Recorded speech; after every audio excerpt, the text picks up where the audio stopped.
എത്ര കാലമായി ഒരു പണി എടുപ്പിച്ചിട്ട് പണിയെടുക്കാൻ പറ്റൂല വെച്ചാല്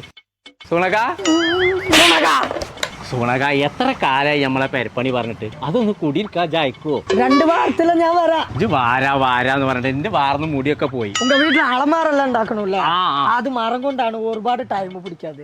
സുണക അതിന്റെ അത്ര തന്നെ ആ ശരിയാൾ മറ്റൊന്നും പോരെ. ഇജ്ജ് പറയുന്ന സാധനം ഞാനാണ് കൊടുത്തുതരാം. അങ്ങനാണെങ്കിലേ ഒരു ക്വാർട്ടർ 2 ആംപ്ലേറ്റ് കൊണ്ടുപോവാ. ക്വാർട്ടർ ആംപ്ലേറ്റ് இதே மாதிரி வண்ணத்துல ஒரு மல்டிவுட்னு ஒரு சாணம் கிடைக்கும். அது நம்ம ஏகேபி கடை இருக்கு தெரியுமா, புத்தனத்தானி, அங்க போயிட்டு வாங்கிட்டு வா. அது வாங்கி கொடுத்தா எந்த மெச்சம் சுனகா, அது செதல் வராது, தண்ணில போட்டா ஒண்ணும் ஆகாது, நல்லா ஸ்ட்ராங்கா இருக்கும். வேலை செஞ்சு முடிஞ்சா ரொம்ப ஃபினிஷிங்கா வரும். அப்ப நாளை വരുമോ? நாளைக்கு நாளை வர முடியாது. മറ്റന്നാ വരാൻ പറ്റുമോ? മറ്റന്നാ അന്ന് വരാൻ പറ്റൂല, അன்னைக்கு ഊർല പൊങ്കൽ. സാധനം വാങ്ങിക്കൊണ്ട് നോക്കുമ്പോ മറ്റോടത്തെ പൊങ്കലാണ്. മര്യാദക്ക് മറ്റന്നാൾ പണിക്കൾ വന്നോണ്ട്. இன்னைக்கு எல்லாரும் லீவ் போட்டுக்கோ, செவிடெல்லாம் அடிச்சு போச்சு.